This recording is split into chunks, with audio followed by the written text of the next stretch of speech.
철문이 쾅 하고 닫히는 소리가 귓속을 때렸습니다. 순간 숨이 막혔습니다.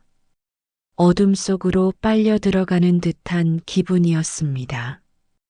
바깥에서 들려오는 아들의 목소리가 제 가슴을 찔렀습니다. 엄마, 여기서 좀 생각해봐요. 저는 얼어붙은 채 벽에 등을 기댔습니다. 곰팡이 냄새와 녹슨 쇠 비린내가 뒤섞인 좁은 공간에서 심장이 터질 듯 뛰었습니다. 그날 이후 저는 모든 것을 바꾸기로 결심했습니다. 제 삶을, 제 남은 날들을, 그리고 저 자신을 위해서 말입니다. 제 이름은 정순입니다. 올해 68이 되었습니다. 평생 가족을 위해 살았다고 해도 과언이 아닙니다. 25에 시집와서 남편과 함께한 시간은 그리 길지 않았습니다. 도훈이가 10살, 수진이가 7살 때 남편이 병을 얻어 세상을 떠났습니다. 그때부터 제 인생은 희생이라는 단어와 같았습니다.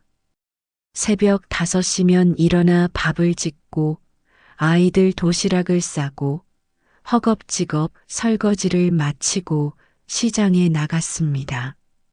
작은 포장마차를 차려 떡볶이와 어묵을 팔며 하루하루를 버텼습니다. 손끝이 부르트고 다리가 퉁퉁 부어도 쉬지 않았습니다.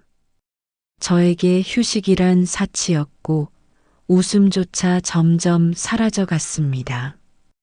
아들 도훈은 장남답게 제 곁을 지켜주었습니다. 어린 시절엔 참 순하고 다정한 아이였습니다. 학교에서 상을 타오면 저에게 보여주며 말하곤 했습니다. 엄마, 나중에 내가 엄마 다 지켜줄 거예요. 그 말을 들을 때마다 힘든 하루를 잊고 미소 지을 수 있었습니다. 내 아들은 다르다. 이 아이는 내게 힘이 되어줄 거다. 그렇게 믿었습니다. 세월이 흘러 아이들이 성장했습니다. 딸 수지는 공부를 잘해서 대학까지 마치고 서울로 직장을 구하러 떠났습니다. 떠나기 전날 밤 수진이가 제 손을 꼭 잡고 말했습니다. 엄마, 나도 이제 엄마 도와드릴게요. 돈 벌어서 꼭 보내드릴게요. 저는 고개를 저으며 대답했습니다. 괜찮다, 수진아. 내가 내 삶 잘 사는 게 엄마한테는 가장 큰 효도야. 반면 도훈은 제 곁에 남았습니다. 처음에는 다행이라고 생각했습니다. 하지만 시간이 지날수록 기대했던 것과는 다른 모습을 보게 되었습니다. 도훈은 직장에 잘 적응하지 못했습니다. 한 곳에 오래 다니지 못하고 이직을 반복했습니다. 성격이 급하다 보니 동료들과 자주 부딪혔고 상사와도 마찰이 잦았습니다. 그러면서 점점 집에서 술을 마시기 시작했습니다. 엄마, 세상이 왜 이렇게 힘든지 모르겠어요. 처음에는 이해했습니다. 남자로서 가장 역할을 해야 한다는 부담감이 클 테니까요. 저는 아들을 위로하며 다독였습니다. 작은 사업을 한다며 대출을 받기도 했습니다. 치킨집도 해보고 카페도 시도해봤지만 번번이 실패했습니다. 빚만 늘어났습니다. 그럴 때마다 저는 집을 담보로 돈을 구해 아들의 빚을 갚아주었습니다. 시간이 갈수록 상황은 더 악화되었습니다. 도훈의 음주량이 늘어났고 집에서 보내는 시간도 길어졌습니다. 그러면서 제게 하는 말들이 점점 거칠어졌습니다. 엄마는 맨날 잔소리만 해요. 나도 힘든데 왜 이해를 못 해주죠? 처음에는 그저 스트레스 때문이라고 여겼습니다. 하지만 점점 그 말들이 날카로워졌습니다. 제가 밥을 차려주면 투덜댔고 빨래를 해달라고 하면서도 고마워하지 않았습니다. 이웃들도 우리 집 상황을 눈치채기 시작했습니다. 시장에서 마주친 박노인이 조심스럽게 물어봤습니다. 정순 씨, 요즘 집에서 소리가 자주 나던데. 무슨 일 있는 건 아니죠. 저는 억지로 웃으며 대답했습니다. 괜찮아요. 아이가 좀 예민해서 그래요. 하지만 속으로는 부끄러웠습니다. 이웃들에게 들릴 정도로 집안이 시끄럽다는 것이 창피했습니다. 그러던 어느 날 밤 술에 취해 돌아온 도훈이 제게 소리쳤습니다. 엄마 때문에 내 인생이 망했어요. 내가 왜 이렇게 살게 된 줄 알아요? 그 순간 제 가슴이 멎는 듯 했습니다. 평생 이 아이를 위해 살아왔는데 오히려 제가 아이 인생을 망쳤다는 말을 들어야 했습니다. 그날부터 우리 사이에 깊은 균열이 생기기 시작했습니다. 도훈은 몇 달 전부터 인근 공사장에서 막노동을 하고 있었습니다. 그런데 어느 날 도훈이 집 뒤편에 낡은 컨테이너 하나를 가져다 놓았습니다. 이게 뭐냐? 제가 물었습니다. 공사 끝나고 버리는 거래요. 창고로 쓰면 될 것 같아서 가져왔어요. 컨테이너는 꽤 오래되어 보였습니다. 녹이 슬어 있었고 안쪽은 곰팡이 냄새가 심했습니다. 도훈은 그 안에 공구나 잡동사니들을 넣어두기 시작했습니다. 그의 여름은 유난히 더웠습니다. 연일 30도가 넘는 무더위가 계속되었습니다. 그런 날씨 탓인지 도훈의 신경도 더욱 날카로워졌습니다. 그날도 평범한 하루였습니다. 도훈이 공사장에서 돌아왔는데 얼굴이 상당히 일그러져 있었습니다. 그날 밤부터 도훈은 계속 술을 마셨습니다. 1캔, 2캔, 결국 6캔을 다 비워버렸습니다. 다음 날 아침 저는 조심스럽게 밥상을 차렸습니다. 도훈이 일어나 식탁에 앉았지만 표정이 좋지 않았습니다. 밥 드세요. 제가 말했습니다. 맛없어 보이네요. 도훈이 투덜댔습니다. 그래도 조금이라도 드셔야지. 엄마는 맨날 그 소리예요. 먹으라. 먹으라. 갑자기 도훈이 소리를 질렀습니다. 저는 깜짝 놀라며 뒤로 물러섰습니다. 왜 그러긴 뭐가 왜 그래요. 엄마가 나한테 무슨 도움이 됐어요. 내 인생 다 망가뜨려 놓고. 도훈의 목소리는 점점 커졌습니다. 도훈이 식탁을 주먹으로 치며 일어났습니다. 그 바람에 그릇들이 떨어져 깨졌습니다. 엄마 잠깐 밖에 나와요. 왜? 어디 가는데? 그냥 나와요. 관계없이 저를 밖으로 끌고 나갔습니다. 저는 저항해 보려 했지만 남자의 힘을 당해낼 수 없었습니다. 그렇게 끌려가다 보니 집 뒤편의 컨테이너 앞에 서게 되었습니다. 도훈이 컨테이너 문을 열었습니다. 안에서는 퀴퀴한 냄새가 풍겼습니다. 도훈아, 이게 뭘 하려는 거니? 엄마, 여기서 좀 생각해봐요. 엄마가 나한테 뭘 잘못했는지.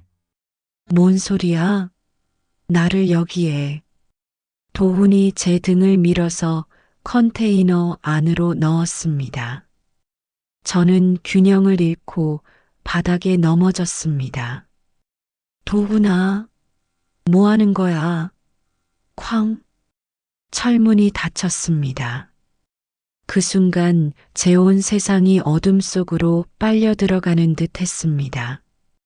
컨테이너 안은 완전히 깜깜했습니다. 손끝 하나 보이지 않는 암흑이었습니다. 도훈아, 문 열어라. 제발. 저는 문을 두드리며 소리쳤습니다. 하지만 대답이 없었습니다. 바깥에서 발자국 소리가 점점 멀어져 갔습니다. 컨테이너 안은 숨이 막힐 정도로 답답했습니다. 공기가 탁하고 습했습니다. 곰팡이 냄새가 코를 찔렀고 벽에는 습기가 흘러내렸습니다.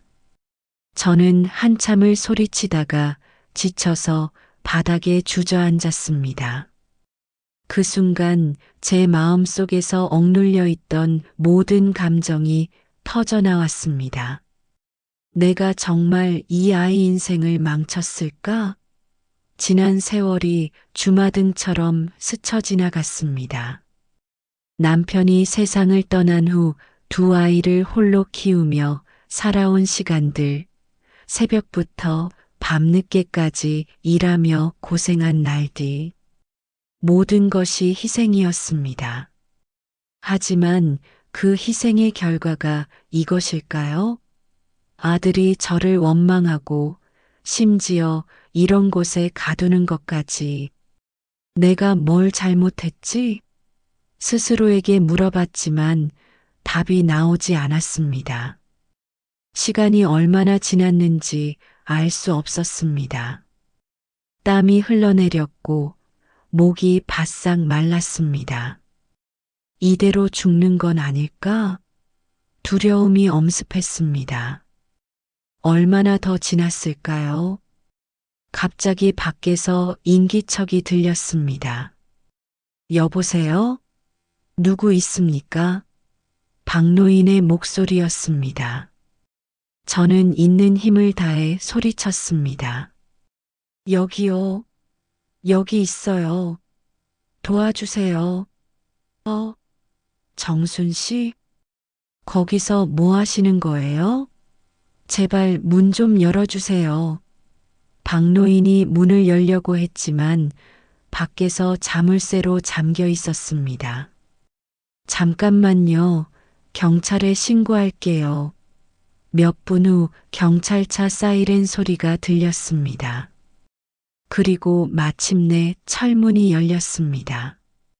강한 햇빛이 들어오자 저는 눈을 제대로 뜰 수도 없었습니다.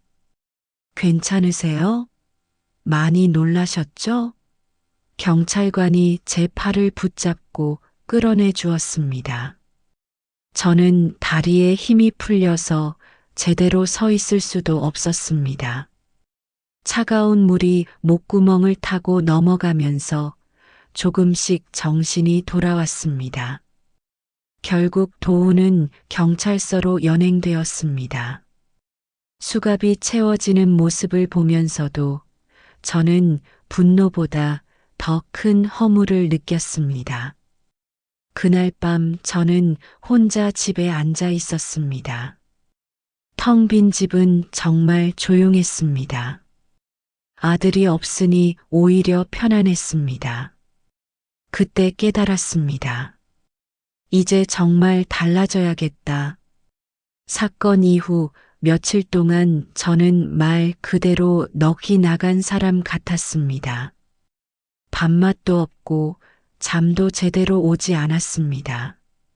집안은 텅 비어 있었고 벽에는 아들의 흔적들만 남아 있었습니다. 사흘째 되는 날 밤 갑자기 현관문이 열리는 소리가 들렸습니다. 깜짝 놀라서 나가보니 딸 수진이 큰 가방을 들고 서 있었습니다. 엄마? 저를 껴안았습니다.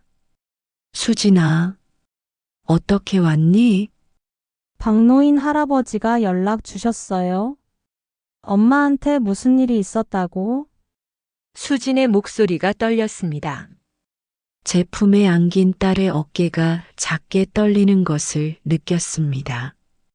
엄마 왜 혼자 이런 걸 다 겪으셨어요? 저한테 말씀 안 하셨어요? 너까지 걱정시키고 싶지 않아서. 무슨 소리예요? 저도 엄마 딸이에요. 이제 제가 엄마 지켜드릴게요. 그 말을 들으니 눈물이 터져 나왔습니다. 수지는 며칠 동안 제 곁에 머물렀습니다. 함께 밥도 먹고 산책도 하며 그동안 못다한 이야기들을 나누었습니다. 엄마 이제라도 엄마만을 위해 사세요. 저도 오빠도 다 컸어요. 이제 엄마가 엄마의 인생을 사셔야 해요.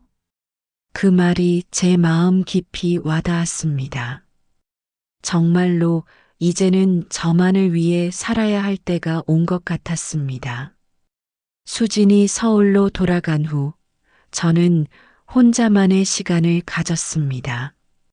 그동안 정신없이 살아오느라 생각해 보지 못했던 것들을 차근차근 돌아봤습니다. 내가 정말 원하는 게 뭘까? 먼저 작은 것부터 시작해 보기로 했습니다. 그동안 늘 새벽에 일어나 바쁘게 살았는데 이제는 천천히 일어나서 여유롭게 아침을 맞아 보았습니다. 커피 한 잔을 마시며 창밖을 바라보는 것도 나쁘지 않았습니다. 동네를 산책하다가 작은 공원을 발견했습니다. 벤치에 앉아 있는 할머니들이 보였습니다. 처음에는 다가가기가 쑥스러웠지만 용기를 내서 인사를 건넸습니다. 안녕하세요. 안녕하세요. 처음 뵙는 것 같은데, 네, 근처에 사는 정순입니다. 할머니들과 이야기를 나누다 보니 마음이 한결 가벼워졌습니다.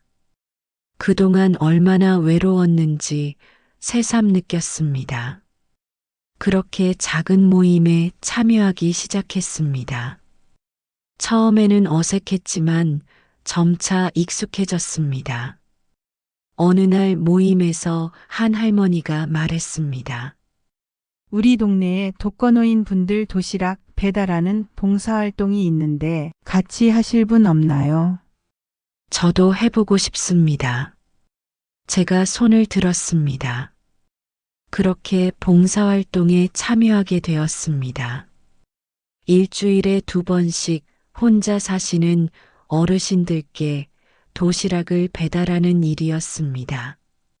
할머니, 오늘 몸은 좀 어때요? 아이고, 고맙네. 아이고, 고맙네. 누가 이렇게 찾아와 주니까 얼마나 고마운지. 혼자 사시는 분들의 외로움을 보면서 제 자신을 돌아보게 되었습니다. 봉사활동을 하면서 지역 아동센터에서도 아이들을 돌보는 일을 시작했습니다. 할머니, 안녕하세요. 아이들이 밝게 인사했습니다. 제가 만든 간식을 아이들이 맛있게 먹는 모습을 보니 기분이 좋았습니다. 아이들과 함께하는 시간이 즐거웠습니다. 무엇보다 이번에는 누군가를 위해 희생하는 것이 아니라 제가 스스로 선택해서 하는 일이라는 점이 달랐습니다.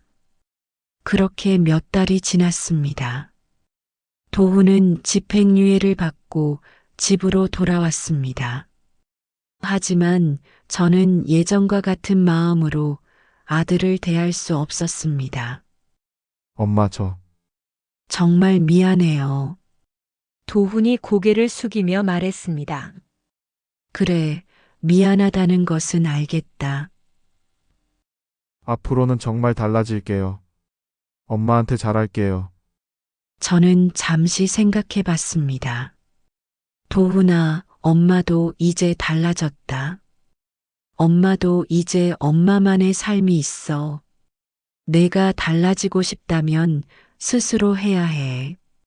엄마는 더 이상 내 인생에 간섭하지 않을 거야. 도훈의 표정이 당황스러워 보였습니다.